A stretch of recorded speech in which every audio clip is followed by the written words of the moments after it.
You wanna go for a ride? Sorry, I can't. Notification जारी हो जाता है तो आइन का हिस्सा बन जाता है। फिटनेस लेवल से थोड़ी टीम जीतती है, हर चीज का कॉम्बिनेशन है। अगर आपको कोई मेडल ब्रॉन्ज, सिल्वर या गोल्ड हासिल होता है तो आपको सिंगापुर बुलाया जाता है। बहुत सोच और फिक्र का मकाम है ये। इनकी अचानक शादी होगी अनस। सुबह बदलेगा वही। हाँ। ऐसी कैसे अचानक शादी होगी?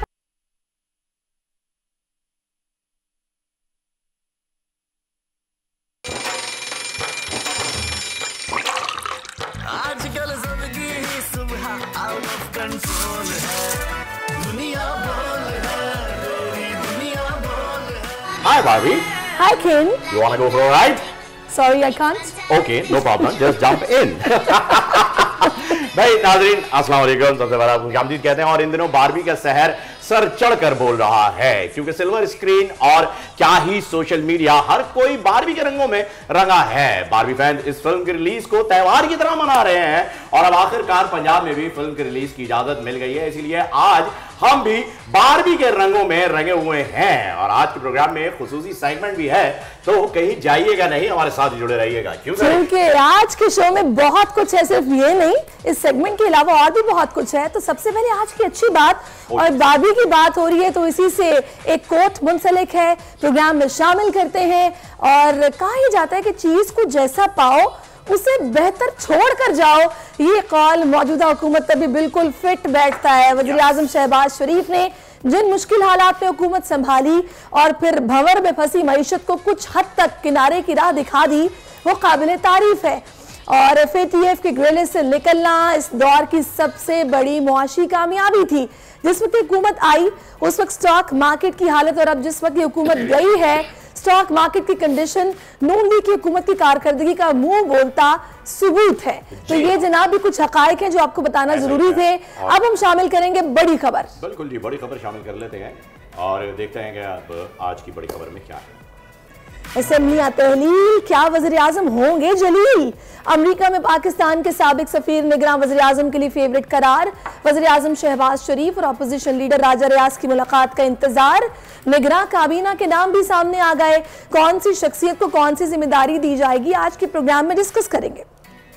एशियन ट्रॉफी चैंपियनशिप में भारत के हाथों शर्मनाक शिकस्त। 4 बार वर्ल्ड चैंपियन रहने वाली कौमी हॉकी टीम सेमीफाइनल की दौड़ से ही बाहर हो गई। हॉकी का सवाल, कौन जिम्मेदार, आज उठाएंगे सवाल। बनिए का दिमाग, मियां भाई की डेयरिंग, शारिक कमाल वाकई कमाल है। सिंगापुर में होने वाले हिसाब के मुकाबले में सबको पीछे छोड़ दिया। सोने और कांसी का तमगा जीतने वाले फखरे पाकिस्तान आज होंगे दुनिया बोल है के मेहमान। और बारबी का शहर सर चढ़कर बोलने लगा। शोबिस सितारों या सोशल मीडिया स्टार हर कोई बारबी के रंग में रंग गया। पंजाब में भी फिल्म को नुमाइश की इजाजत मिल गई। तो ये जनाब आज ये बारबी का सेगमेंट मुझे तो बड़ा इंटरेस्टिंग लग रहा है। मैं एक कॉल यहाँ पर अपनी तरफ से भी कहना चाहूंगा, बारबी कर देने में आप पे ही बारबी हुई। ये लड़कों के लिए भी होना चाहिए यार। वैसे बारबी ये पिंक के लिए क्यों इतना स्टीरियोटाइप बनाया हुआ है शहरी के साथ खवातीन ने कि सिर्फ आप ही लोग पहन सकते हैं, लड़के नहीं पहन सकते, क्यों?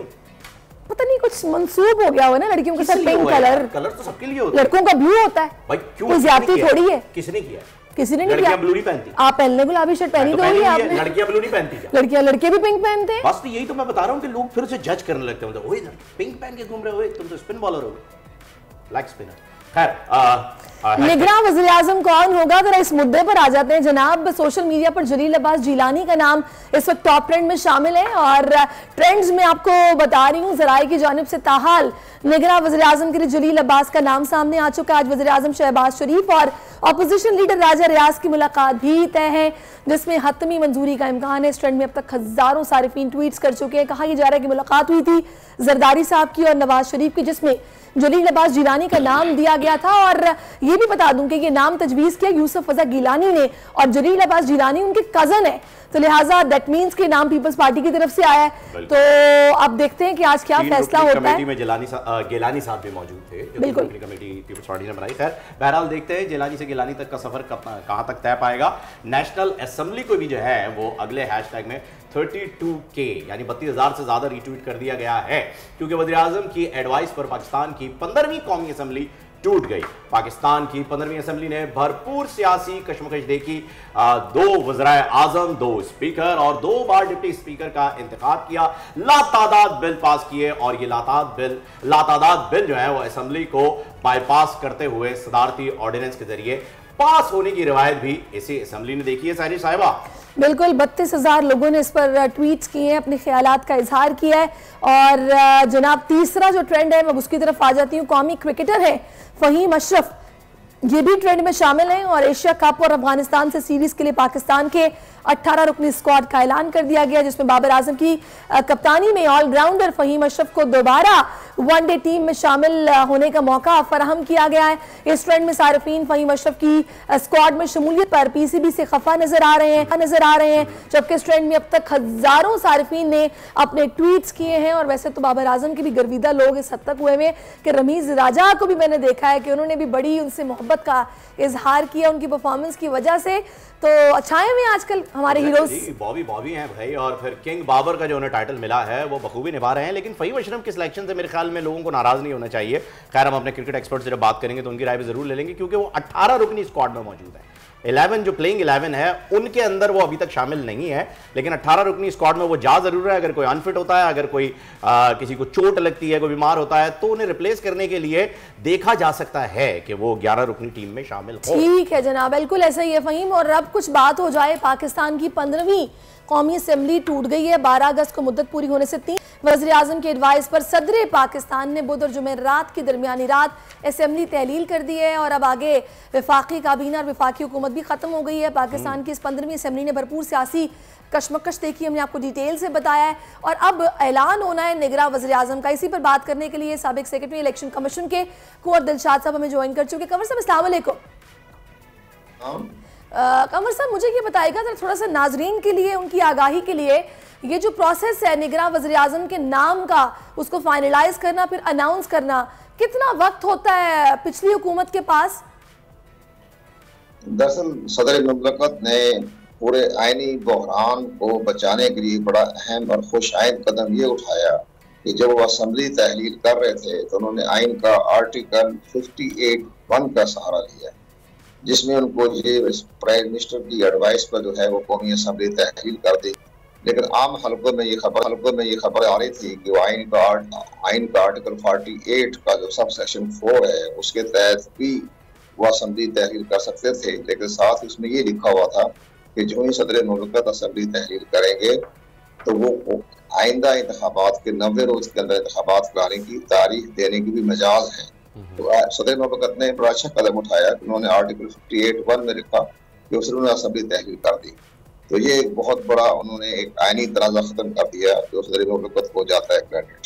इसमें हमारे मुगला हजरात जो है ना उसको सही लाइन पे बात नहीं करते, हम तो बड़ा एक गैर जानदाराना तरीके से अपनी बात को करते हैं। आपकी बोल टीवी बिल्कुल आप सही कह रहे हैं, असेंबलियां तो तहलील हो गई, लेकिन ये नाम जिसका हम एक्सपेक्टेशन हमारी ये थी कि शायद जिस दिन असेंबलियां डिसॉल्व होंगी उससे एक दिन पहले नाम भी सामने आ जाएगा, लेकिन गालिबन 3 दिन का वक्त होता है जिसमें ये मुशावरत भी मुकम्मल करनी होती है और नाम भी अनाउंस करना होता है। इस पर जरा वजाहत कीजिएगा। हाँ, मैं अर्ज करूँ आपसे कि ये आइन का आर्टिकल 224 और 224A है, उसमें 7 दिन की मोहलत दी गई है कि जो आप केयर टेकर प्राइम मिनिस्टर जो है वो विदिन 1 वीक, एक हफ्ते के अंदर अंदर जो है वो केयर टेकर प्राइम मिनिस्टर का आप इंतखाब कर तकर्रर करें और काबीना की तश्कील की जाए। ये सारा मामला जो है विदिन 1 वीक लिखा हुआ है, एक हफ्ते के अंदर अंदर। अब ये जो आज खबरें आ रही हैं कि राजा रियाज साहब जो है वज़ीर आज़म शहबाज ये उस वक्त तक प्राइम मिनिस्टर रहेंगे जब तक नए निगरान वज़ीर आज़म हलफ नहीं उठा लेते। लेकिन काबीना खत्म हो गई, तमाम उनकी कैबिनेट अपने मशीर मामनीन सब खत्म हो गए और अब पार्लियामेंट भी खत्म हो गई। लेकिन मसला है कि वज़ीर आज़म बतौर पाकिस्तान के उस वक्त रहेंगे जब तक नया prime minister care taker prime minister नहीं आ जाता। दुरुस्त, यानी वज़ीर आज़म साहब की कुर्सी जो है वो अभी खाली नहीं होगी, वो 7 दिन तक जब तक के नए का इंतखाब नहीं हो जाता है इंटरिम गवर्नमेंट में तब तक वो रहेंगे। अच्छा कंवर साहब, ये भी बता दीजिएगा कि अब जबकि सदर साहब ने भी आइन का वो आर्टिकल इस्तेमाल नहीं किया जिसमें इलेक्शन की 90 दिन बाद की तारीख दी जाती है, इसका मतलब ये क्लियरली अब हो चुका है कि इलेक्शन जो है वो डिले हो सकते हैं, जिसकी एक वजह तो सेंसस है डिजिटल जो होने वाली है, और क्या ये पहले से तैयार शुदा कोई माहदा था कि जी हम आराम से, इत्मीनान से, पूरी तसल्ली के साथ सारे जितने भी हमारे इत्तेहादी हैं सबकी तमाम तर, क्योंकि MQM का बड़ा मुतालबा था कि आप सेंसस के बगैर नहीं जा सकते, तो ये पहले से प्लान किया हुआ था? नहीं, बात यह है कि सबसे बड़ी बात अहम यह है कि नई मरदम शुमारी का जो मुश्तरका मफादात कौंसिल की सिफारिशात पर जो गजट नोटिफिकेशन जारी हुआ वो 5 अगस्त को जारी हुआ।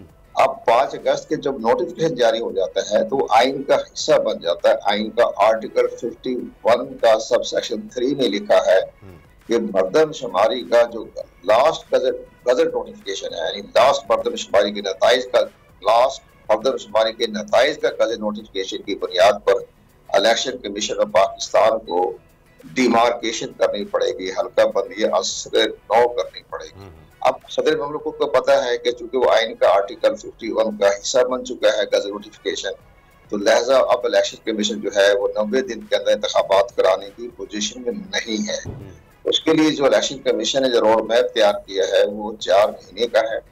अपने जोग्राफाई तौर पर भी देखेंगे तो बहुत बड़ा अहम ये मिशन है, नई असर 9 डिमार्केशन करना, और 2 महीने लग जाते हैं उस पर एतराजात जमा कराना, फैसले करना। ये सारा जो है रोड मैप वो 4 महीने तो उसकी डिमार्केशन और 2 महीने बाकी अदालती जो कार्रवाई होती है कानूनी, तो 6 माह का इसका अरसा दरकार होता है। तो हमारे नुक्ता नजर से या तजर्बे की बुनियाद पर हम कह सकते हैं कि ये फरवरी के दूसरे हफ्ते तक ये इलेक्शन में ताखीर हो सकती है, क्योंकि इलेक्शन कमीशन पाकिस्तानी मजबूर है, उन्हें हल्का बंदी करानी है। आप देख रहे हैं 266 कौमी असम्बली की नशिस्तें हैं और 593 जो है वो आपकी सूबाई असम्बली की नशिस्तें हैं। तो ये सारी चीजें हैं। तो कमर साहब ये बताइएगा कि ठीक है इसमें इतना वक्त दरकार होगा, मैंने आपसे पहले भी ये सवाल किया था कि इसमें क्या इलेक्शन कमीशन को बाउंड किया जा सकता है कि भाई नहीं इतने वक्त में ही आप ये करके दें, जल्द अज जल्द अगर करवाया जाए? इलेक्शन कमीशन को डिक्टेशन देना बड़ा मुश्किल काम है। वो जो डिक्टेशन देंगे उनसे पूछेंगे कि आप ये जमीनी हकायक हैं। सारा सेंसस ने जो किया है हमारी मरदम शुमारी ने सारा सिस्टम ही तब्दील कर दिया। वो सारे जो चार्जेस बनाए हैं, सेंसस ब्लॉक बनाए हैं, वार्ड चेंज कर दिए, विलेज की जगह उन्होंने अपना वो विलेज की जगह उन्होंने रखे हैं, सेंसस ब्लॉक रख दिए हैं। इसी वजह से सारा सिस्टम तो बदल गया। इसकी वजह से इलेक्शन कमीशन को बड़ी दिक्कत पेश आएगी। ये 4 महीने में खैर अगर बात दुरुस्त फरमाया आपने, अगर ज्यादा अपनी टीम को ज्यादा ले लें और सूबाई गवर्नमेंट की खिदमत भी हासिल कर लें तो मुमकिन है ये 3 महीने में भी हो सकती है डिलिमिटेशन। अच्छा कंवर साहब, एक क्योंकि आप जो हैं वो इलेक्शन कमीशन का हिस्सा भी रह चुके हैं, तो कंवर साहब आपके अंदाजे से इस वक्त इलेक्शन कब तक मुमकिन है? कोई तारीख दे सकेंगे एक अंदाजे के मुताबिक? मेरे अंदाजे के मुताबिक 15 फरवरी तक जो है 15 फरवरी तक मामला चला जाएगा और इलेक्शन जो है वो फरवरी के दूसरे हफ्ते में होने के इम्कान हैं। वो तो खैर फिलहाल तो राना सनाउल्लाह साहब का भी बयान आया ना कि इस साल तो होते दिखाई नहीं दे रहे, अगले साल ही होंगे। तो देखते हैं कितनी जल्दी करवाते, क्योंकि एक जमात पीपल्स पार्टी का मौक़िफ़ हम बार बार सुन रहे हैं कि इलेक्शन जितनी जल्दी हो सके वो करवाने हैं। अब आ जाते हैं कंवर साहब ज़रा शफाफियत पर। आपको क्या लगता है कि ये हुकूमत ये मेक श्योर कर पाएगी कि इलेक्शन साफ और शफाफ होंगे और इस इलेक्शन के बाद हम धांधली का शोर नहीं सुनेंगे, या फिर हम ये नहीं सुनेंगे कि जनाब ये फलाना फॉर्म लेट हो गया, ये हो गया, वो हो गया, कंट्रोवर्सीज क्रिएट नहीं होगी? ये बात आपने बड़ी अच्छी बात कही है। बात ये है कि जनाब इस वक्त सबसे बड़ी जो शफाफियत कराने के लिए जो अहमियत का हामिल है वो निगरान वज़ीर आज़म। अब ये हमारे सारे चैनलों पे आता है, माशी एनालिसिस हो, माशियत में बड़ा अहम हो, माशी चलती रहती है, इसकी कोई अहम और जो भी बड़ा ग्रेड 22 का सेक्रेटरी फरायद चला देगा माशी मामलात को, उसने आगे क्या उसने करना है। सबसे बड़ी अहम बात ऐसी पावरफुल शख्सियत को लेके आए वज़ीर आज़म जिसका बहुत ज्यादा जो है अपना एडमिनिस्ट्रेशन पर भी कंट्रोल हो, अमन ईमान पर भी कंट्रोल हो, और तमाम इदारों पर उसका बहुत कंट्रोल हो। ये माशी की तरफ बात चले जाते हैं। अब स्टेट बैंक के गवर्नर को क्या पता कि पाकिस्तान में इलेक्शन कैसे होते हैं, उसको अगर आप वहां पर लगाएंगे, या दूसरे जो आ रहे हैं हमारे माशियात उनको क्या पता कि ये इलेक्शन कैसे होते हैं। इवन कोई जज भी आप लगा देंगे उन्हें क्या पता नासिर मुल्क ने कौन सा तीर मार लिया था, और सारे दिन सोते रहते थे हर वक्त। कभी उन्होंने इलेक्शन 2018 में दिलचस्पी नहीं ली उन्होंने। मैं इनको 50 खत लिखे मैंने उसको नासिर मुल्क को, मतलब जाग जाए आप, मुल्क में 2018 इलेक्शन हो रहा है, उठा ही नहीं, सोया पड़ा हुआ था। आप इसलिए ऐसा एडमिनिस्ट्रेटर रखें, आदमी ऐसा एडमिनिस्ट्रेटर रखें जो वजीर आजम हो, पूरे पाकिस्तान की पुलिस में कंट्रोल हो, और वो आपका सही शफाफ इंतखाबात करवाएगा, वो जिम्मेदार भी होगा, आइंदा के लिए जिम्मेदार भी करार दिया जाए। जी बिल्कुल, यानी कोई डमी वजीर आजम नहीं चाहिए। आपकी राय यह है कि वजीर आजम इतना स्ट्रांग होना चाहिए कि वो सिर्फ एक ही फील्ड में ना हो बल्कि एडमिनिस्ट्रेशन भी देख सके। बहुत बहुत शुक्रिया कुंवर दिलशाद साहब आपका। आगे बढ़ेंगे, खबर बिल्कुल अच्छी नहीं है, उम्मीद मुझे बहुत थी, लेकिन खैर क्या कह सकते हैं। कौमी खेल के साथ जब ऐसा होगा ना, तो मेरे नहीं ख्याल को ऐसा पाकिस्तानी हो जिसको ये सही लग रहा हो, बुरा ही लग रहा होगा। कल चेन्नई के राधा कृष्ण स्टेडियम में पाकिस्तान हॉकी टीम अपने जो गेम है उनका, उसमें ना सिर्फ शिकस्त से 2-4 हुई है, बल्कि अगर ये कहा जाए कि बहुत बुरी तरह हारी है तो ये गलत नहीं होगा। भारत ने पाकिस्तान के खिलाफ पहले हाफ में ही 3 गोल दागे थे, लेकिन इख्तिताम पर पाकिस्तान टीम 4 के मुकाबले में अंदाजा कीजिए 0 गोल से हार गई। बिल्कुल ऐसा ही है जी। पहली मर्तबा एशियन चैंपियंस ट्रॉफी में सेमीफाइनल की दौड़ से भी जो है वो हमारी टीम बाहर हो गई है। टीम ने इतनी बदतरीन कारकर्दगी का जिम्मेदार जो है वो टीम में कौन होगा? क्या क्रिकेट को हमने बहुत ज़्यादा जो है वो फ़रोग दे दिया? इसलिए हमारे साथ मौजूद हैं हनीफ खान, साबिक हॉकी ओलंपियन और चीफ कोच। उनसे बात कर लेते हैं। जी अस्सलाम वालेकुम हनीफ साहब। चलें जी, सबसे पहले सवाल मेरा ख्याल है मैं ही करूंगी। बताइएगा हनीफ साहब के पाकिस्तान हॉकी टीम की कारकर्दगी की जो खराब कारकर्दगी है, इसकी असल वजह क्या है? इतनी मायूस कुन कारकर्दगी के पीछे आखिर किसकी शानदार काविश थी जो ये हशर हुआ हमारा? देखिए, बात सारी ये है कि कभी भी कोई इवेंट के लिए आप जाते हैं तो उसके लिए ज़रूरी है कि आप तैयारी करके जाएं। आप ये कहते हैं कि हमने फ़िटनेस लेवल पे जो है ज़्यादा ज़ोर दिया, तो फिटनेस लेवल से थोड़ी टीम जीतती है। हर चीज़ का कॉम्बिनेशन है। आप जब तक टेक्निकली साउंड नहीं होंगे, जब तक आपने टेक्निकली हॉकी को बच्चों को नहीं बताई होगी, या उनको कुछ चीज़ें ऐसी होती हैं जैसे पेनल्टी कॉर्नर है, आप उसमें जब तक ट्रेनिंग नहीं देंगे उनको, उसका जब तक वो कैंप में ट्रेनिंग नहीं करेंगे, टारगेट उनको दिया जाता है कि इधर आपने बॉल फेंकनी है, तो वो उस टारगेट पे वो प्रैक्टिस करते हैं सुबह शाम, तो परफेक्शन आती है। इसी तरह फॉरवर्ड के अंदर जब फॉरवर्ड बॉल लेके चलता है, जब वो डी में जाता है तो वो कंजेस्टेड एरिया है, वहाँ पर बच्चों को बताना पड़ता है कि किस तरह कितनी स्पीड में बॉल देनी है आपने और कहाँ देनी है, तो उसकी ट्रेनिंग कराई जाती है। तो इसी तरह लिफ्टिंग बॉल जो था, जो डी के अंदर दी जाती है, पाकिस्तान ने उससे एडवांटेज नहीं लिया। तो अगर इन चीज़ों पे एडवांटेज लेते रहते और इन चीज़ों की ट्रेनिंग करते, तो मेरे ख़्याल से मैं ये समझता हूँ पाकिस्तान, ठीक है इंडिया की टीम अच्छी थी, इसमें कोई शक नहीं है कि इंडिया की टीम पाकिस्तान से बहुत बेहतर थी और काफ़ी एक्सपीरियंस टीम थी वो, उसको इंटरनेशनल हॉकी का भी एक्सपोजर बहुत ज़्यादा है। हमारी पाकिस्तान की टीम को इतना एक्सपोजर नहीं है इंटरनेशनल हॉकी का, लेकिन फिर भी ट्रेनिंग का फुकदान था और इसी वजह से पाकिस्तान की टीम जो है ना, ये हालांकि पाकिस्तान ने इंडिया के खिलाफ अच्छा स्टार्ट लिया था। जी बिल्कुल, आपने दुरुस्त फरमाया सर। अब मैं ये जानना चाहता हूं, हॉकी एक लंबे अरसे से जवाल का शिकार है, आप इस जवाल का जिम्मेदार किसको समझते हैं? हमारी क्रिकेट को ज़्यादा प्रमोट कर दिया इसलिए, या क्या कौमी खेल की तरफ जो है वो हमारी ज़्यादा तवज्जो नहीं है? प्लीज़ इसे एक्सप्लेन कीजिएगा। अगर आप इसमें तफसील में जाएंगे तो ये बहुत दूर तक की बात है। ये डिक्लाइन हॉकी का 84 ओलंपिक से शुरू हो गया था। जब पाकिस्तान 84 ओलंपिक जीता था उस वक्त से शुरू हो गया था, जब पाकिस्तान की टीम से 9 लड़के निकाल दिए गए थे। 9 लड़के निकालने का मतलब यह है कि एक पाकिस्तान का खिलाड़ी जो है वो अपनी जगह 3 साल में बनाता है, तो 27 साल पाकिस्तान पीछे चला गया। तो उधर से डिक्लाइन शुरू हुई। बीच में कुछ थोड़ी सी बेहतरी आई थी जब शहबाज कप्तान था, उसमें आई थी थोड़ी बहुत।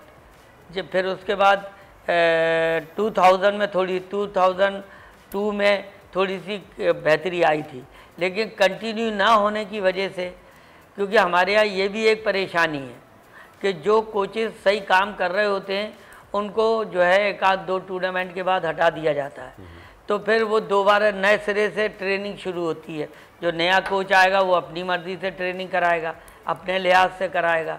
तो उसकी ये फुकदान की वजह यही है, और डिक्लाइन पे जो पाकिस्तान की हॉकी टीम गई है उसकी मेन वजह यही है। और फिर एक और मेन जो है, जो सबसे ज़्यादा ज़रूरी है, वो ये है कि बच्चों का रोज़गार, एग्जैक्टली बच्चों का रोज़गार है, क्योंकि जब हम लोग हॉकी खेलते। अच्छा, मुझे ये बताएगा कि पाकिस्तान हॉकी के मौजूद सहूलियात किस हद तक हैं, या जो फुकदान है आपको लगता है ये पूरा हो सकता है? फुकदान एक, देखिए इसकी कई वजूहत, एक तो सबसे बड़ी वजह यह है कि गवर्नमेंट ने बिल्कुल हाथ उठा लिया है स्पोर्ट्स पे से, और ख़ास तौर पे हॉकी पे से, तो उनके पास फंड नहीं होता, कभी किसी के हाथ पैर जोड़ते हैं। अभी हम आर्मी फाउंडेशन के पास गए थे, उन्होंने बेचारों ने पैसे दिए हमें, फिर DHA लाहौर उन्होंने पैसे दिए, उन्होंने सारा जूनियर टीम का ख़र्चा उठाया, और जूनियर टीम को जो है उन्होंने Malaysia Oman junior world cup qualify round खेलने के लिए भेजा। अभी भी उन्होंने बेचारों ने DHA, और मैं ब्रिगेडियर सत्ती को जो है, जो उधर के हेड हैं, उनको मैं सलूट करता हूँ कि उन्होंने इतना जो है पाकिस्तान हॉकी के लिए जो है उनकी काविशें हैं, जो पाकिस्तान की हॉकी टीम चल रही है, अभी भी कैंप जो लगा था उसमें भी उन्होंने काफ़ी हिस्सा लिया है, और उन्होंने जो है जूनियर टीम का जो है पूरी तरह उसको लुक आफ्टर करने के लिए कहा है, और वो पाकिस्तान की टीम जो है जूनियर की अभी जा रही है मलेशिया खेलने के लिए, फिर उसके बाद वापस आएगी वर्ल्ड कप खेलने जाएगी। तो ये सारा ख़र्चा जो है वो DHA लाहौर जो है वो बर्दाश्त कर रही है। तो अब आप ये बताएं कि हॉकी कैसे प्रमोट होगी जब तक गवर्नमेंट का हाथ नहीं होगा, गवर्नमेंट उनको इस पर पैसे नहीं देगी, ख़र्चा नहीं देगी, तो मेरे ख्याल से मैं समझता हूँ कि इसको हॉकी प्रमोट होना इतना आसान नहीं है। बिल्कुल हनीफ साहब, आपने सही कि ये फुकदान है सहूलियात का, जब तक इस पर प्रॉपर तवज्जो नहीं दी जाएगी चीज़ें ठीक नहीं होंगी। मुझे वहीं इतना अफसोस है कि आप यकीन करें कि उन्होंने ऐसे परफेक्ट पेनल्टी शूट्स पर उन्होंने खेला है ना कि वेल डिजर्विंग जिसे कहेंगे, जबरदस्त खेल पेश किया है, और पाकिस्तान के लिए बड़े शर्म का मकाम है। हनीफ साहब ने बिल्कुल दुरुस्त फरमाया, बहुत ही दुरुस्त फरमाया कि जी ट्रेनिंग से जो है वो आप नई एक्सपर्ट बनते हैं, आपको टेक्निक सीखना बहुत जरूरी है। जब तक आप टेक्निक्स को फॉलो नहीं करेंगे तब तक आप सीखेंगे कैसे। खैर, हम भी फॉलो करते हैं अपने प्रोड्यूसर साहब की बात कर लेते हैं एक वक्फा, क्योंकि वक्फा जरूरी है। See after a very short break. बहुत शुक्रिया हनीफ साहब। हे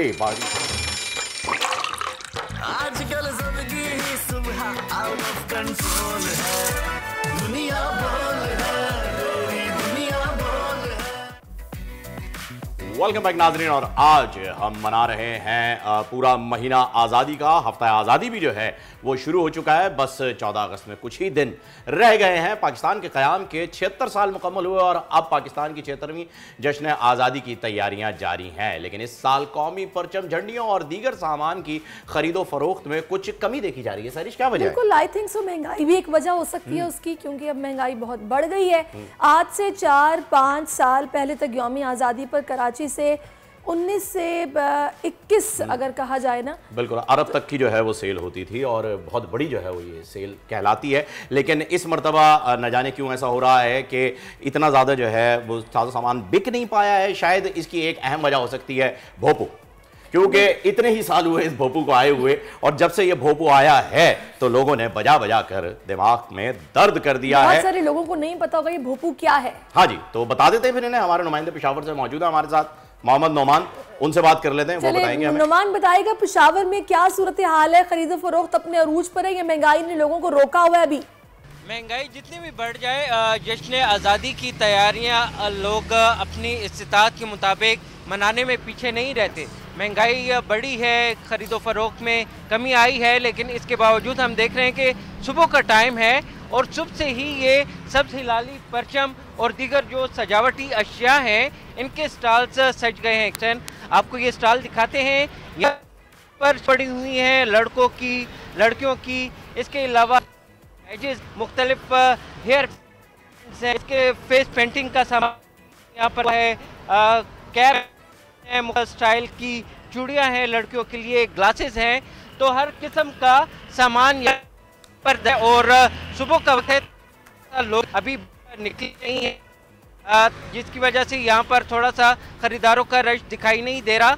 हम पहले से ही ये जो दुकानदार हैं इन्होंने तैयारियां अपनी मुकम्मल कर ली हैं कि लोग आएँ और यहाँ से ख़रीदारी करें। इनके मुताबिक चीज़ बिक रही हैं, लेकिन महंगाई की वजह से थोड़ी सी इसमें कमी आई है। लेकिन अगर कीमतों की हम बात करें तो मुख्तलिफ चीज़ें 30 रुपये 40 रुपये इस तरह बिक रही है। झंडों की बात करें तो 200 से 1400 1500 रुपये तक झंडा दस्तियाब है। हर मतलब ये कि हर किसी के लिए उसकी जेब की जो वो अफोर्ड कर सकता है उसके मुताबिक यहाँ पर चीज़ें दस्तियाब हैं। हमारे साथ एक यहाँ पर मौजूद हैं, इनसे पूछे 14 अगस्त मना रहे हैं, क्या तरह हैं, अभी तक क्या क्या खरीदा है? रहमानिर्रहीम। सबसे पहले तो मैं बोल न्यूज़ का बहुत शुक्रगुजार हूँ कि मुझे अपने राय देने की एक मौका दिया। और हम जो है ये देख रहे हैं कि सब चीज़ें पड़ी है और हमने जो है झंडे भी लिए हैं और बच्चों के लिए शर्ट्स, ऐसे बहनों के लिए ज्वेलरी, बच्चों के लिए ये बेच वगैरह। तो इंशाल्लाह हम बड़े धूमधाम से पेशावर से नुमान हमें बता रहे हैं और तासुरात हम सुन रहे हैं। भाई जिंदा दिल कौम है, हम पैसे हो ना हो आज़ादी का जश्न हमने मनाना है। और इस वक्त हमें मुल्तान से माजिन यूसुफ भी ज्वाइन कर चुके हैं, तो उनको भी हम शामिल गुफ्तगू करते हैं। माजिन से जानते हैं मुल्तानी किस तरह से तैयारी कर रहे हैं जश्न आज़ादी की, बताइएगा। जी 14 अगस्त की आमद है, मुल्तान में भरपूर अंदाज में खरीदारी जारी है। मुल्तान में खास तौर पर शाहीन मार्केट है जो कि जनूबी पंजाब की सबसे बड़ी मार्केट है और यहाँ पर शहरियों की बड़ी तादाद खरीदारी के लिए आती है। जो मुख्तलिफ दुकानें हैं, जो मुख्तलिफ स्टॉल्स हैं, उन पे खासा रश देखने में आ रहा है। बच्चे बड़े अपने वालदैन के साथ, खास तौर पे बच्चे यहाँ पर आए हुए खरीदारी कर रहे हैं। हमारे साथ छोटे बच्चे मौजूद हैं। बताए बेटा क्या क्या खरीदा है आपने, क्या कहना चाहोगे? मैं अपने बाबा के साथ साइकिल लेने आया हूँ और झंडे बैच वगैरह लेने आया हूँ। अच्छा, साइकिल किस कलर की ले रहे हो आप? सब्ज कलर की। अच्छा, खास तौर पर 14 अगस्त के लिए ले रहे हो? जी जी बिल्कुल, बच्चे यहाँ पर आए हुए हैं, सब्ज रंग की साइकिल लेंगे और झंडे लिए हैं, बैजेस लिए हैं। तो इसी तरह सिलसिला जारी है और जश्न आज़ादी का हमारे साथ है। अच्छा, अब नाजरीन आपके लिए एक फ्री एडवाइस सैरिश मैं बताता हूँ कि देखें, अगर महंगाई की वजह से आप लोग जश्न आज़ादी तैयारी नहीं कर रहे तो मैं आपको बताता हूँ जी, आपने वो मोटी वाली डोरी खरीदनी है, धागे से जो थोड़ी मोटी होती है जी, वो गोल गोल उसका बाउल आता है, वो खरीदनी है। आटे की लई बनानी है, झंडियों को जो है वो आपने उस पर चिपका देना है, लेकिन घर जरूर से जाना है। ये सबसे सस्ता और टिकाऊ तरीक़ाकार है जो मैंने आपको इस वक्त बता दिया, क्योंकि हमारे बचपन में यही यूज़ होता था और बड़े अरसे तक जो है वो हमने ये किया है। क्योंकि 13 अगस्त को हर साल की ये रीत है, बारिश जरूर होती है सारिश, कुछ हो या ना हो, और वो झंडियाँ भीग जाती थी उस बारिश में। चले देखते हैं इस दफा बारिश होती है या नहीं होती है। लेकिन वाकई ये जो अभी फ़हीम ने बताया ना, ये लई बनाकर झंडियाँ लगा, इसका अपना मज़ा भी है, बड़े भी करें तो बड़ा अच्छा लगता है। एनी हाउ, अब वक्त हुआ चाहता है जनाब हीरो पाकिस्तानी से मुलाकात का। सिंगापुर में इंटेलिजेंस के मुकाबले हुए जिसमें शारिक कमाल ने अपनी सलाहियतों से सबको पीछे छोड़ दिया। उन्होंने सिंगापुर इंटरनेशनल मैथमेटिक्स मुकाबलों में पहले सोने और फिर कांसी का तमगा अपने नाम किया। जहानत के इस आलमी मुकाबले में 30 ममालिक समेत दुनिया भर के 160 से ज़ायद बच्चों ने हिस्सा लिया। शारिक कमाल की बात करें तो उससे पहले भी इंटरनेशनल लेवल पर पाकिस्तान की नुमाइंदगी का एजाज अपने नाम रखते हैं। बिल्कुल ऐसा ही है जी, बनिएगा दिमाग और मियां भाई की डेयरिंग। शारिक कमाल साहब, वेलकम टू द शो और बहुत बहुत मुबारक हो आपको। खैर मुबारक। अस्सलाम वालेकुम सर। वालेकुम अस्सलाम। बहुत अच्छा लगा, आपने मुकाबला जीता। सबसे पहले तो हम ये जानना चाहेंगे कि मैथ्स में जो है वो हमारे यहाँ बहुत ही कमजोरी पाई जाती है। बच्चे जो है वो काफी वीक होते हैं और मैथ्स को पसंद भी नहीं करते ज्यादातर, क्योंकि डर लगता है लोगों को। मुझे भी नहीं अच्छा लगता। हाँ जी भाई, ये सबसे खतरनाक काम है, सबसे मुश्किल काम है, क्योंकि पूरी मेहनत करने के बाद जब रिजल्ट मैच ना कर रहा हो ना, तब बंदे की जो है वो कहता है बस हो गई है अब। तो मुझे ये बताइएगा कि आपने मैथमेटिक्स को ही क्यों चुना? क्या आपको लगता है कि आप फ्यूचर के जो है वो आर्किमिडीज हो सकते हैं, फादर ऑफ मैथमेटिशियन? बिस्मिल्लाहिर्रहमानिर्रहीम। जी बिल्कुल, मुझे मैथ्स का बचपन से ही शौक था और मैंने अपनी मेहनत को जारी रखा। और जब मैं अपने कॉलेज में गैरिसन कैट कॉलेज कोहार्ड में आया तो मेरे उस्ताद कराम ने, स्पेशली मैं कहना चाहूँगा कि सर शकील और अफजई थे, उन्होंने मेरा साथ दिया और मेरे साथ मदद की कि मैं आज इंटरनेशनल लेवल पे जाकर पाकिस्तान को रिप्रेजेंट कर सकूं और ये कामयाबी हासिल कर सकूं। शारिक को एक टिप दे दें बच्चों को कि उनका मैथ्स अच्छा हो जाए। जी मैं यही कहूँगा कि वो ज़्यादा से ज़्यादा अपने उस्ताद कराम से रहनुमाई हासिल करें और अपने वालिदैन की दुआएं हासिल करें और ज़्यादा से ज़्यादा बुक्स और ऑनलाइन लेक्चर्स वगैरह लें और अपने टीचर से ज़्यादा रहनुमाई हासिल करें और मेहनत ज़रूर करें। एक गोल फिक्स करें और स्पेसिफिक टाइम में, और जब आप टाइम फिक्स करें और उसी के हिसाब से आप मैथ्स पे पूरी तवज्जो दें, फिर इधर उधर की आपको कुछ। शारिक, मैं ये पूछना चाह रही हूँ कि बार बार क्वेश्चंस को सॉल्व करने से आपका मैथ अच्छा होता है या फिर टेक्निक को बेहतर तरीके से समझने से? टिप देना आप।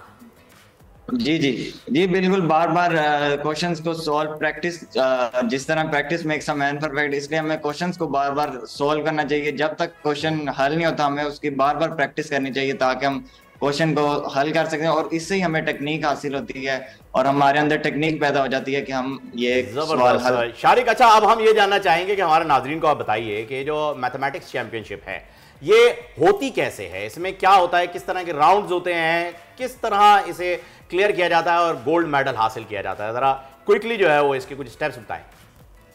जी, सबसे पहले पाकिस्तान में ये अमेरिकन मैथमेटिक्स ओलंपियाड का कॉन्टेस्ट होता है जिसमें आप दाखिला लेते हैं, और उसके बाद अगर आपको कोई मेडल ब्रॉन्ज, सिल्वर या गोल्ड हासिल होता है तो आपको सिंगापुर बुलाया जाता है पाकिस्तान की नुमाइंदगी के लिए। उधर एक फाइनल राउंड होता है, उसमें 3 तरह की गेम्स होती हैं।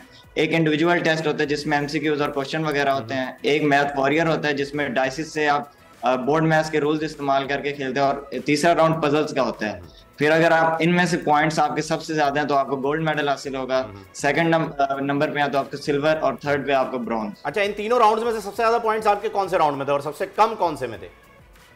जी, सबसे ज्यादा मेरे थे मैथ वॉरियर्स में, जो डाइसिस वाली थी जिसमें बोर्ड मैथ्स के रूल्स इस्तेमाल होते थे, उसमें मेरा गोल्ड अवार्ड था, और इंडिविजुअल वाले में मेरा ब्रॉन्ज अवार्ड था।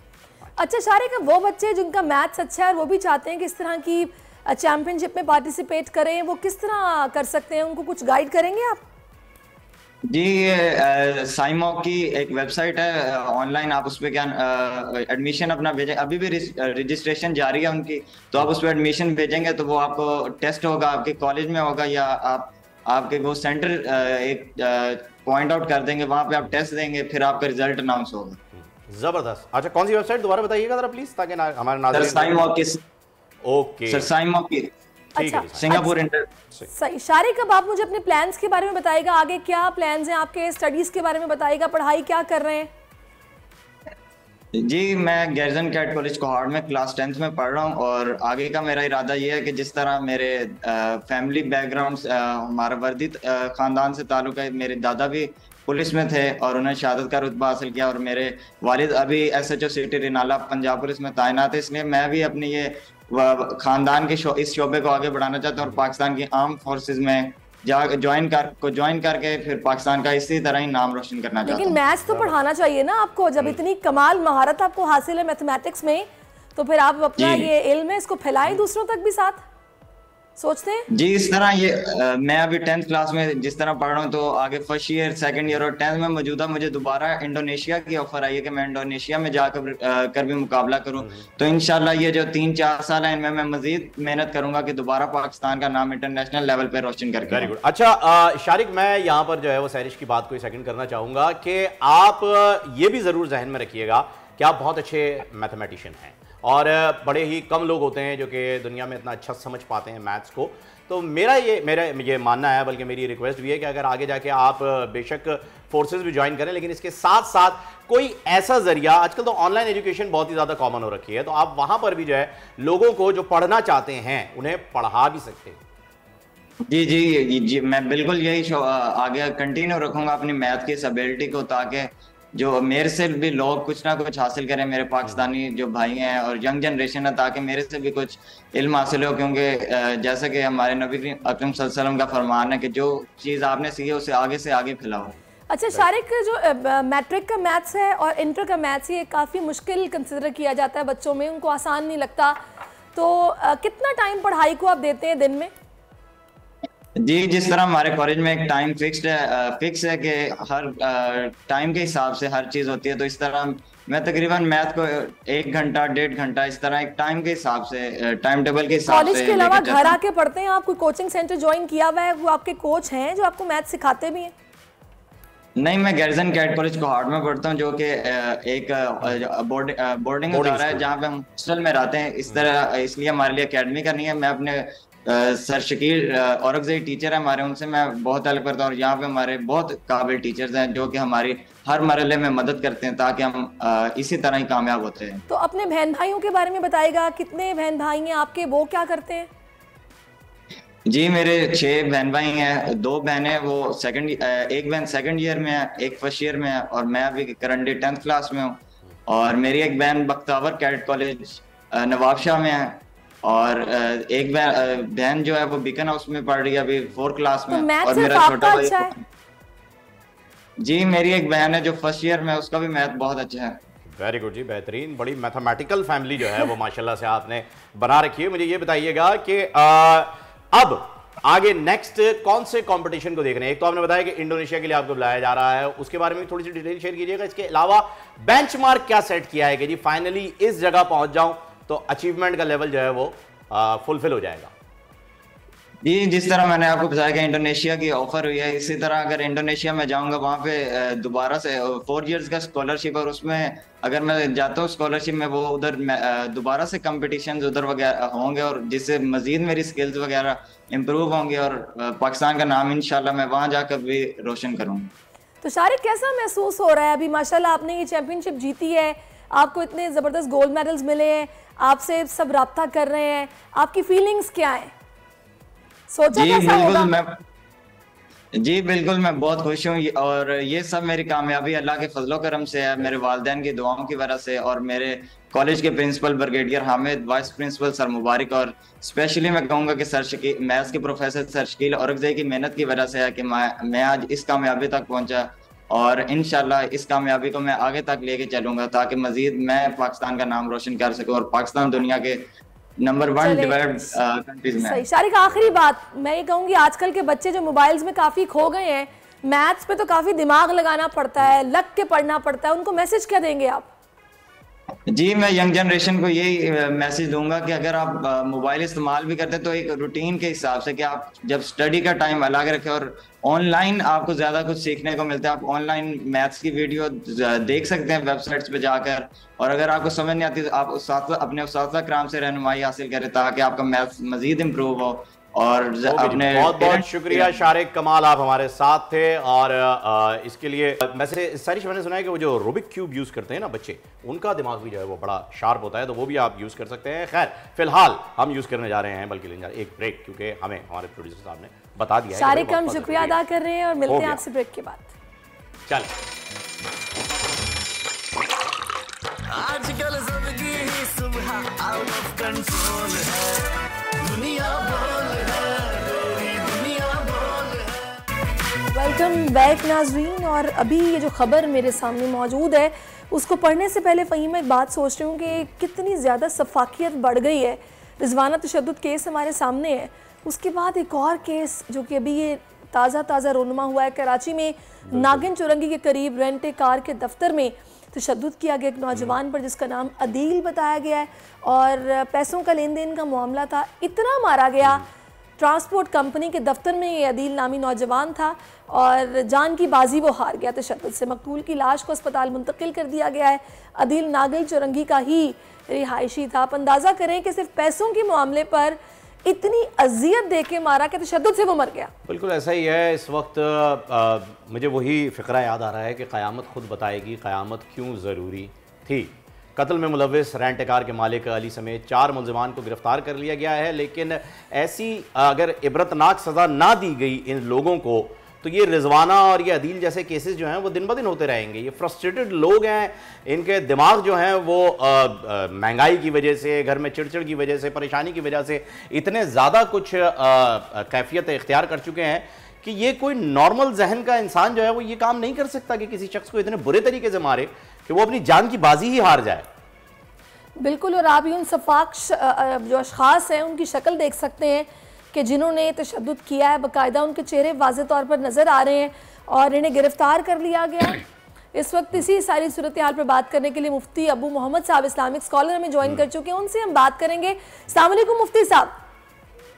वालेकुम अस्सलाम व रहमतुल्लाहि व बरकातहू।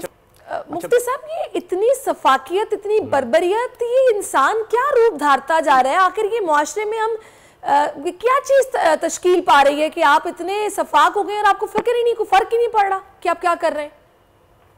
बिस्मिल्लाहिर्रहमानिर्रहीम। सबसे पहले बहुत शुक्रिया इस मौजू पर लाइन पे लेने के लिए आपका।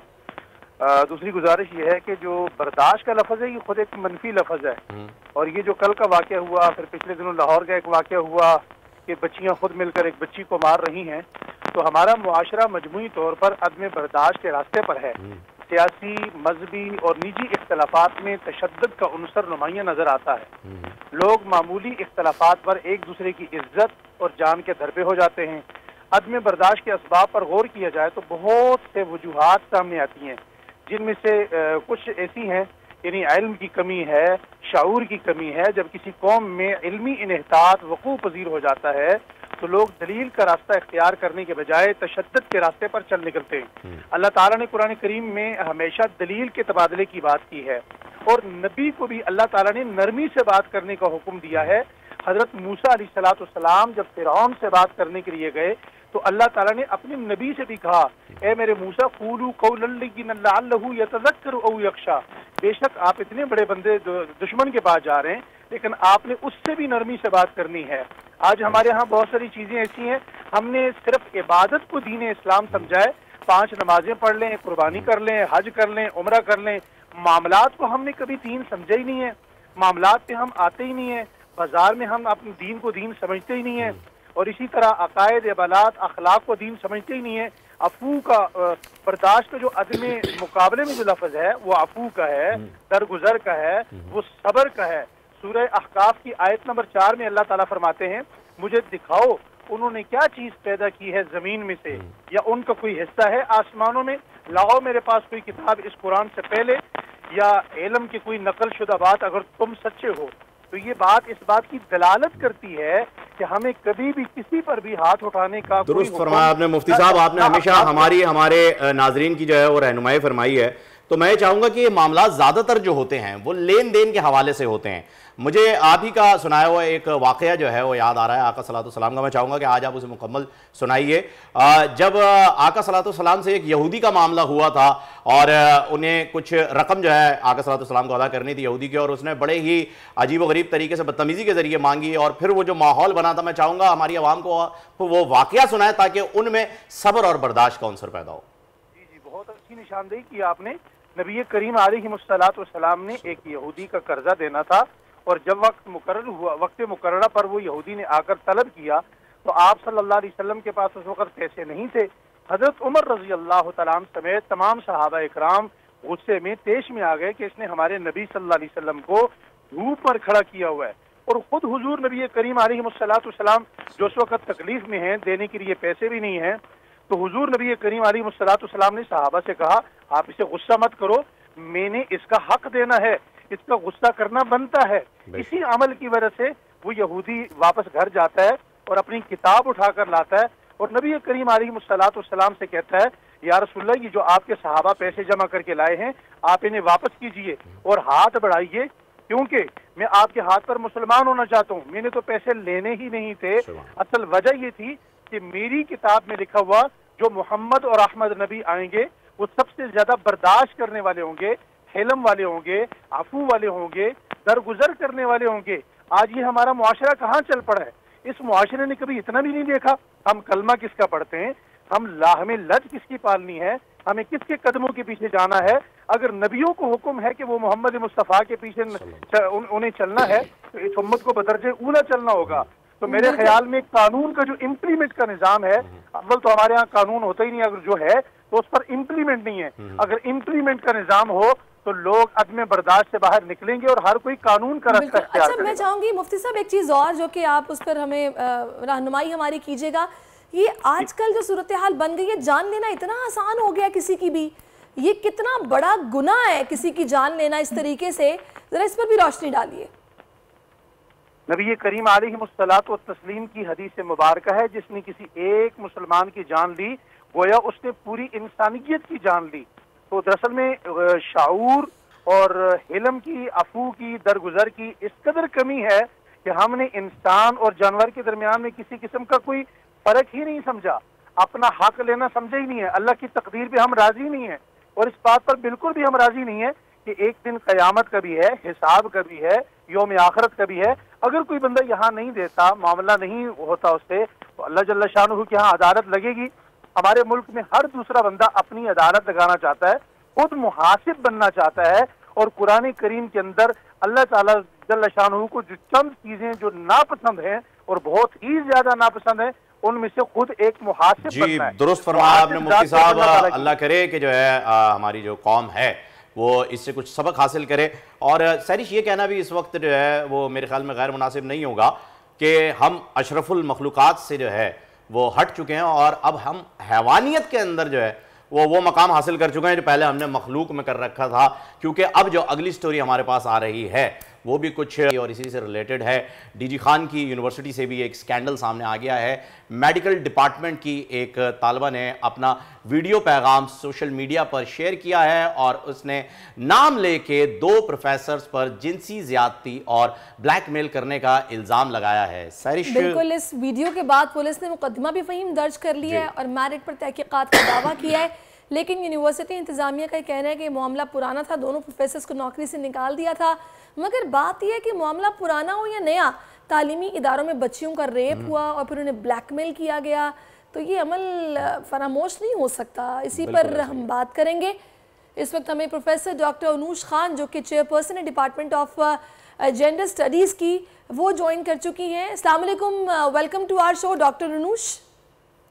वालेकुम अस्सलाम जी, बहुत शुक्रिया आपका। डॉक्टर अनूश, ये किस तरह के वाकयात रोनुमा हो रहे हैं यूनिवर्सिटीज़ में, एक के बाद दूसरी यूनिवर्सिटी इस तरह की खबरें सामने आ रही हैं, आखिर इसकी वजह क्या है?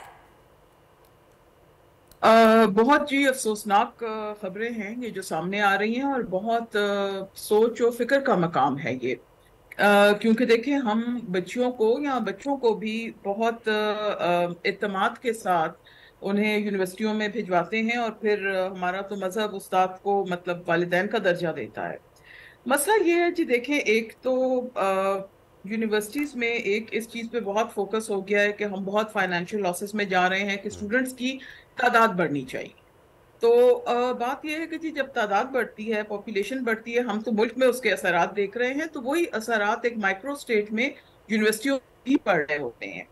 सबसे पहली बात मैं ये कहूँगी कि हमारे माशरे में जिन वजूहात की वजह से भी कुछ मसले बढ़ रहे हैं, कभी हम सोशल मीडिया को उसका कसूरवार ठहराते हैं, कभी हम वेस्ट को उसका कसूर। देखें, हर दौर में कोई ना कोई चीज़ ऐसी ज़रूर रही है, कोई ना कोई ऐसा आला या ऐसी इंफॉर्मेशन का जरिया जिसकी वजह से बेरारवी पैदा हुई है, जिसकी वजह से मसले पैदा हुए हैं।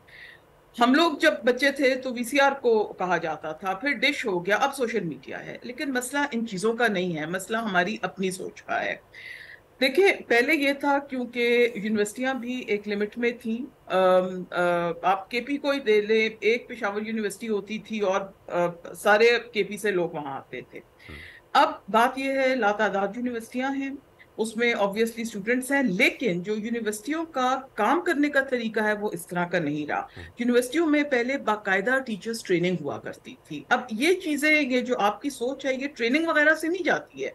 मेरे कहने का मतलब ये है कि जब वो ट्रेनिंग होती थी उसमें आपको एथिक्स, मोरालिटी, ये सारी चीज़ें सिखाई जाती थी। अब क्योंकि हालात बदल गए हैं, हमारे लॉज बदल गए हैं, हमारे पास मुल्क में एक ठीक ठाक 2010 से हरासमेंट एक्ट है और उसके तहत यूनिवर्सिटियों पर ये लाजिमुल मलजूम है कि वो हरासमेंट कमिटीज बनाएं और उन हरासमेंट कमिटीज की कॉम्पोजिशन। इससे पहले मैं चाहूंगी कि थोड़ी सी मेरी एक सजेशन है, अगर आप उसको बेहतर समझती हैं, कि जो टीचर्स को जब हायर किया जाता है, आजकल तो पता नहीं उस्ताद अपना मकाम ही भूल गए हैं कि जो इस तरह के वाकयात में मुलव्विस हैं, ज़ाहिर है वो भी इल्म की रोशनी फैलाने के लिए आते हैं ना।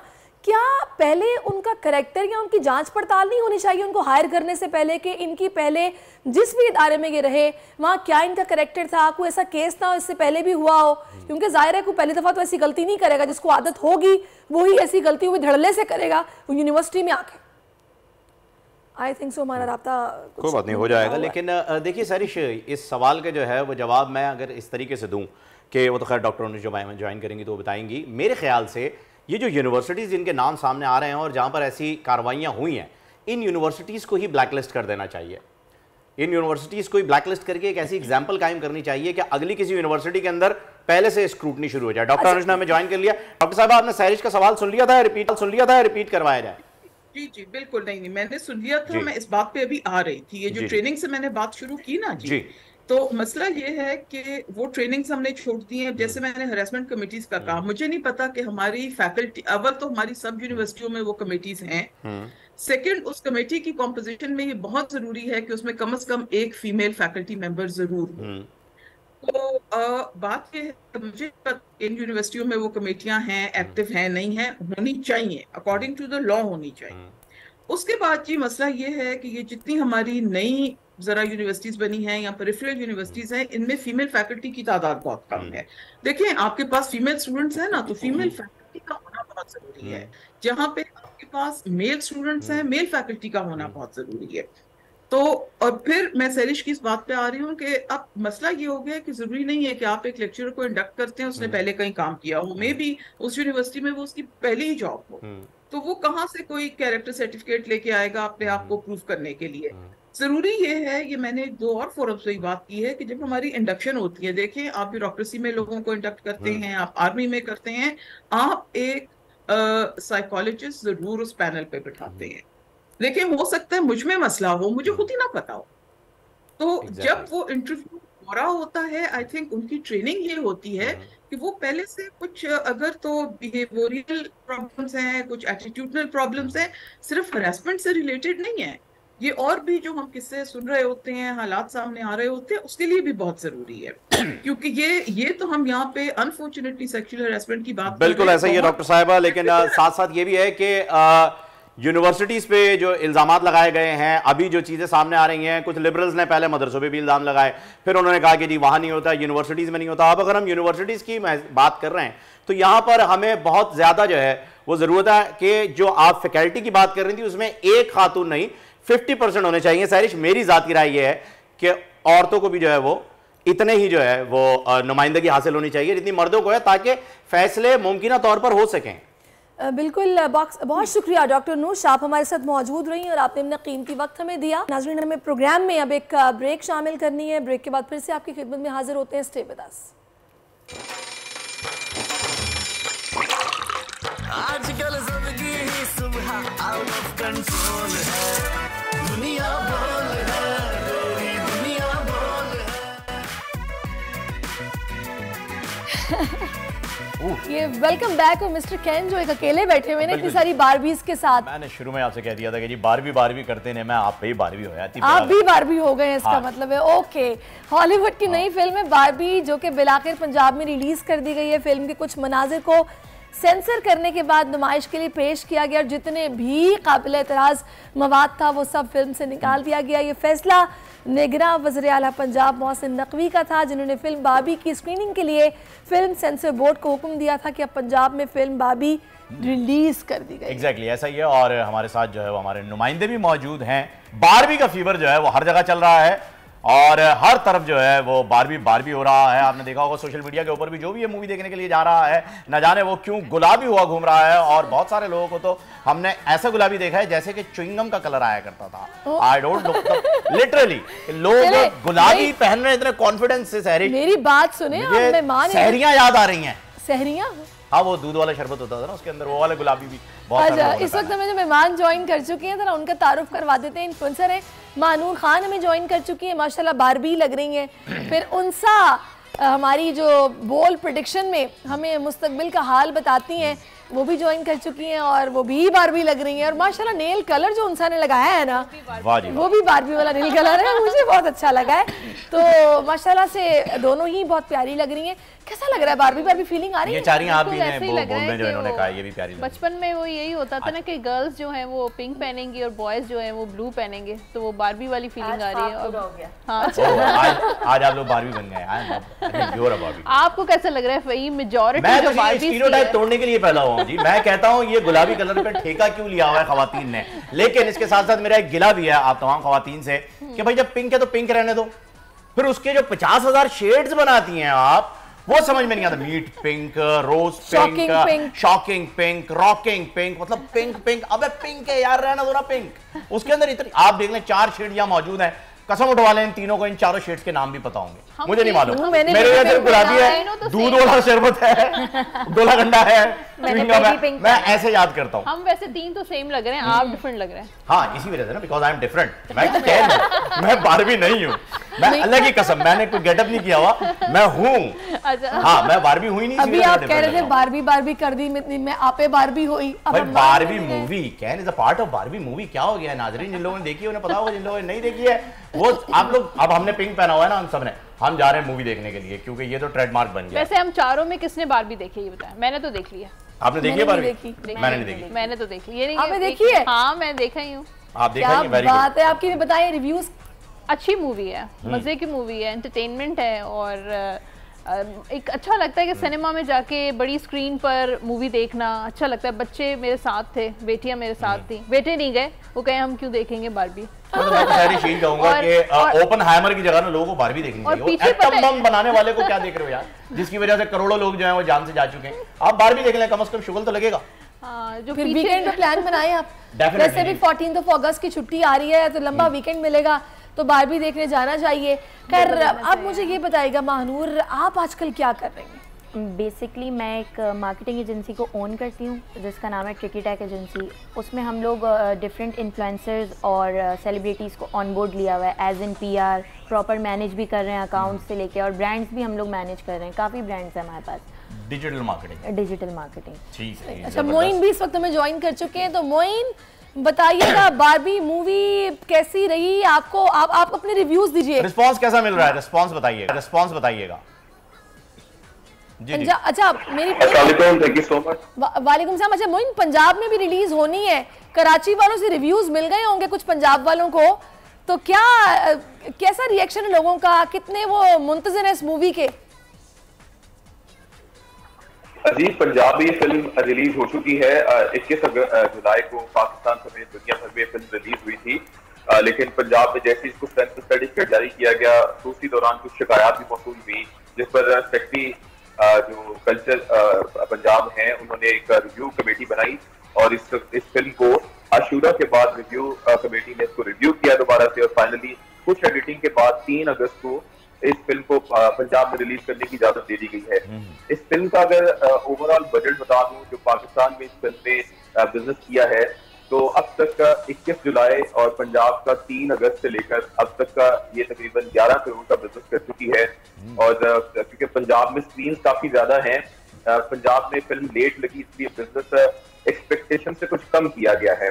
लेकिन जो इस फिल्म को मैनेज कर रही है ताहर इकबाल, उनके मुताबिक अब से कुछ ही दिन बाद इस फिल्म का जो बिजनेस है वो पाकिस्तान में बहुत ज्यादा हो जाएगा।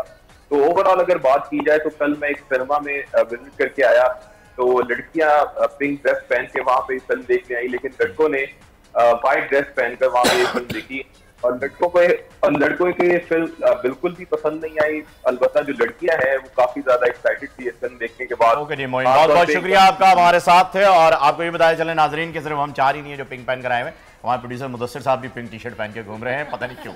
इतना उनसे जरा प्रेडिक्शन तो करें, आप कार्ड्स निकालें, देखें जरा बाबी पंजाब में कैसा बिजनेस करेगी। जी बिल्कुल देखती हूँ। जब हम मूवी देख रहे थे तो पीछे बॉयज जो है ना वो कह रहे थे कि कब खत्म होगी, कब हम निकलेंगे यहाँ से। वाकई वही रिव्यूज आए कि लड़कों को बिल्कुल भी ये मूवी पसंद नहीं है। लड़कियों का असल में शौक, लड़कों का जो है वो ये शौक नहीं रहा है बारबी का। लड़कियों का तो पहला इश्क ही बारबी है, तो हर पेरेंट को बताया कि जी उन्होंने लाके ही देनी है बारबी डॉल हाउस आ रहा है, बारबी को 65 तरह की तो बारबी डॉल्स आती हैं। मानो आपके पास बारबी थी? बिल्कुल थी। सारी लड़कियों के पास बारबी होती है, पता नहीं हमारे पास होता है गंजा सा गुड्डा जिसको दबाओ तो पीछू पीछू की आवाज आती है, ये मिलता है हमें। नहीं, गुड्डे से तो लड़के खेलते ही नहीं है, अब तो कार से खेल रहे होते हैं। मिलता था, पता नहीं क्यों हमारे घर वालों को लगा कि भाई बच्चों के पास भी होना चाहिए, तो उन्होंने दिलाया। अच्छा, कार से बड़े जबरदस्त आए पंजाब के लिए और बारबी मूवी के लिए, और यहाँ पर 9 ऑफ कप्स का कार्ड है, तो काफ़ी वेट कर रहे थे। यहाँ पर 2 ऑफ वॉन्ड्स का कार्ड है, इंतज़ार कर रहे थे लोग कि कब जो है वो रिलीज़ होती है पंजाब में, और यहाँ पर 9 ऑफ कप्स का कार्ड है, तो विशेस पूरी होती हुई नज़र आ रही हैं, तो अच्छा फीडबैक मिलेगा मुझे लगता है। वैसे उनसे आपने बचपन में बारबी के लिए तंग किया है पेरेंट्स को? मुझे ज़्यादा वैसे डॉल्स का शौक नहीं होता था, मैं वीडियो गेम्स ज़रा ज़्यादा शौक से देखती थी। निंटेंडो हाँ निंटेंडो जो होता था, सुपर मारियो जो होता था गेम, वो वैसे सारी हमारे बचपन में ना, मैं आपकी बात नहीं कर रहा, हमारे मैं मुखातिब खुद से ही, हमारे बचपन में ना सऊदीया से आती थी बारबी, यहाँ नहीं मिलती थी। मामू गए सऊदी अरब, वो लेकर आते थे, एक वो गोल वाला चश्मा लेकर आते, कैमरा जिसके अंदर मक्के मदीने की ज़ियारतें होती थी, और एक लाइट वाली घड़ी लेकर आते थे, और लड़कियों के लिए बारबी लेकर आते थे। ये फिक्स थे। और बारबी की कितनी वो एक्सेसरीज होती थी, बहुत सारी होते थे। और वैसे मेरी बारबी मैंने अभी तक संभाल के रखी है, उसके ग्लासेस भी वैसे के वैसे ही हैं। और मुझे भी याद है कि जब हम उसके हाथ को दबाते थे तो एक तरफ से मामा आवाज आती थी, एक तरफ से पापा आवाज आती थी, और ये हार्ट्स बने हुए थे ना, हंसती भी थी रोती भी थी, तो बड़ी मूवी में भी ऐसे ही है ना, मूवीज में भी ऐसे ही दिखाया है कि उसका घर है बारबी का, और अच्छा वो पानी नहीं पी सकती ना, जैसे वो डॉल्स पानी नहीं पी सकती हैं, लेकिन वो उनकी एक्सेसरीज होती हैं, किचन होता है, कॉफ़ी टेबल होती है, सारी चीज़ें हैं। लेकिन मूवी में ऐसे है कि वो ड्रिंक नहीं कर सकती, कुछ खा नहीं सकती है, और फिर वो एक रियल वर्ल्ड में चली जाती है मूवी में, और फिर वहाँ पर जब वो पानी पीती है तो वो पूरा गीली हो जाती है, शावर लेती है तो वो पानी रियल आ जाता है, तो वो बड़ी एक रियल वर्ल्ड और बारबी वर्ल्ड दिखाया है उसमें। अच्छा अच्छा, आप बताओ, आपने अपनी बारबी को अभी तक संभाल के रखा हुआ या नहीं? मुझे इतना डॉल्स का शौक नहीं होता था, वैसे अम्मी भी लाके देती थी, और इन्होंने जैसे बोला ना मामू लाके देते हैं, वो मुझे याद आया, पियानो लाके देते थे, और वो डॉल और डॉल्स में से आवाजें, डब्बी वाला पियानो होता था। हाँ डब्बी वाला, वो वैसे ही पड़े रह जाते थे। मुझे ज्यादा जो है ना लड़कों वाले ज्यादा शौक हैं, कार्ड्स के, गेम्स खेलने के। मैं बाहर जाती थी, एक टाइम होता था मगरिब के अजान पे मुझे आना होता था घर वापस, तो मुझे खेलने का बहुत शौक था बाहर जाके, तो मेरे टोटल फ्रेंड्स ही लड़के रहे ज्यादा। वेरी गुड, जबरदस्त। किस चीज से खेलती थी आप ज्यादा? गेम्स वगैरह, जो क्रिकेट हो गया आपका, अरे वाह, क्रिकेट भी खेलती थी? फुटबॉल हो गई, और वो जो लाइक उसको पता नहीं क्या कहते हैं, मुझे याद नहीं आ रहा, पत्थर रख के, हाँ बिल्कुल, उसमें मेरी बहुत बचत होती थी, मैं फंसती नहीं थी, और बॉल पड़ती किसी और को थी। तो हम लोग का एक प्रॉपर एक टाइम होता था, स्कूल के बाद मुझे इस टाइम ट्यूशन जाना है और मगरिब के बाद मुझे खेल के घर आना है। वैसे हाँ ये अच्छा है, उस जमाने में मगरिब के बाद घर पे आ जाना चाहिए था, सारे शायर बन जाते थे। घर पे आओ, अब तो मगरिब के बाद निकलते हैं। अब तो घर से जब निकलते हैं तो मगरिब के बाद ही निकलते हैं ना उस टाइम पे। बिल्कुल ऐसे ही, घर से निकले थे आसरा करके, लौट आए खुदा खुदा करके। मेरे ख्याल में नई जो हुकूमत आने वाली है उसके भी हम कार्ड निकलवा लें, क्या ख्याल है? क्या ख्याल है?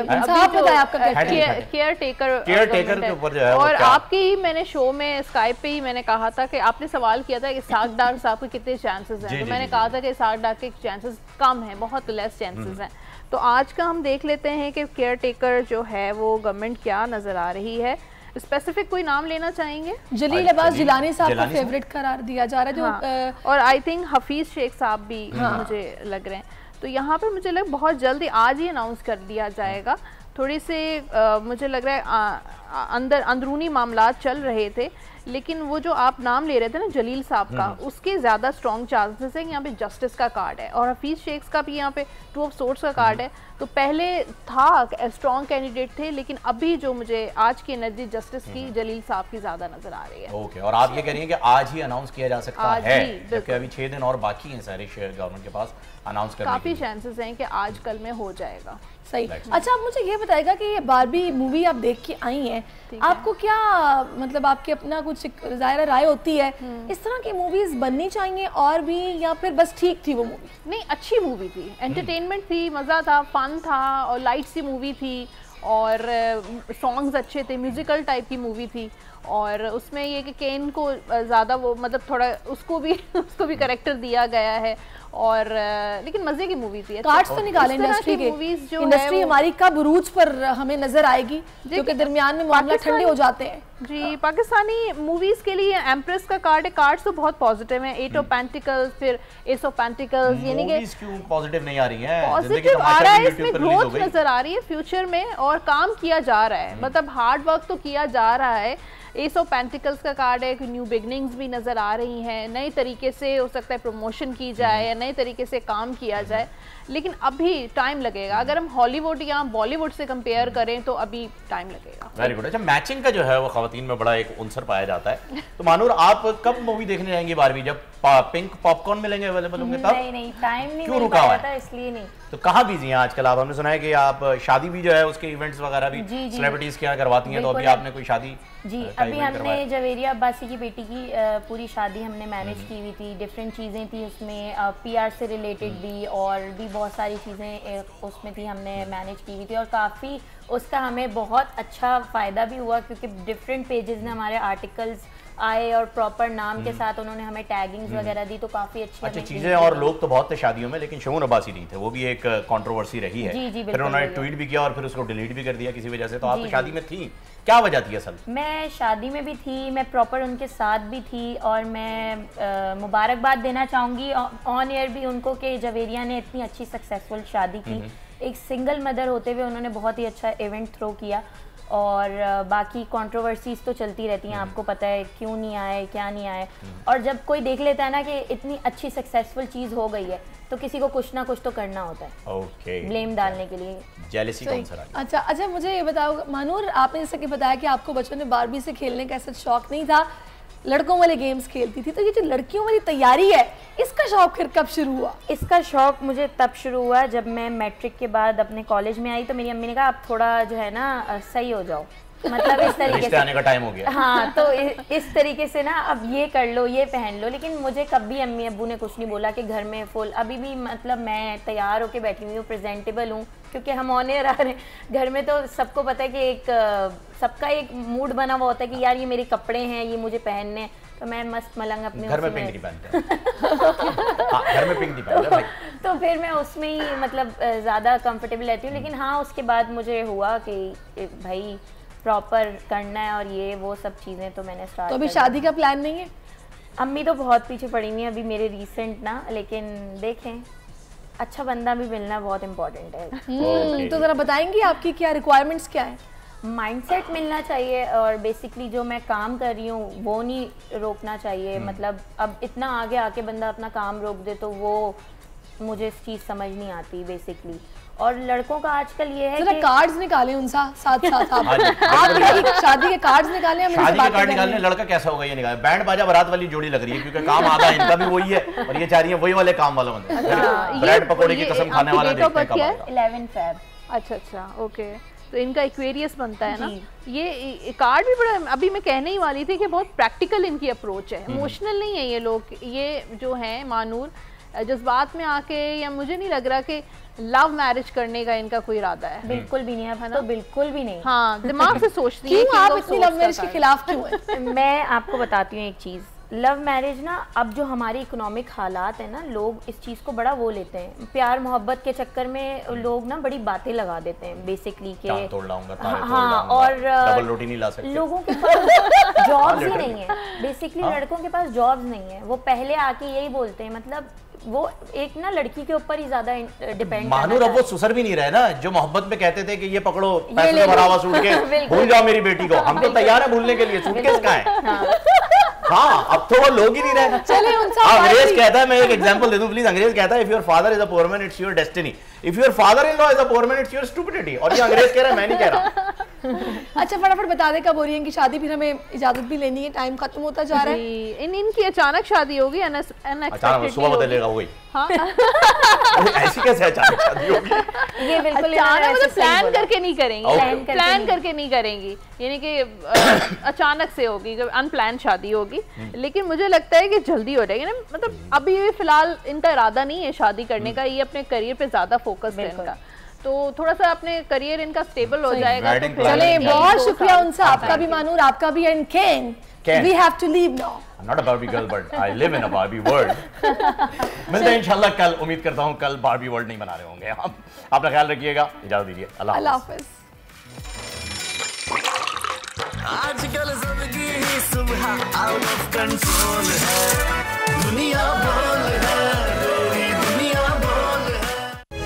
तारीख का अमीर,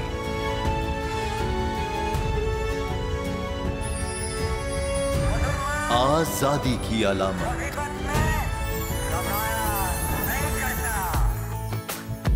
हुस्न का आईनादार, फिक्र नजरिए की अक्कास, सरफराजी का गवाह, यानी हम सबका निगहबान पाकिस्तान।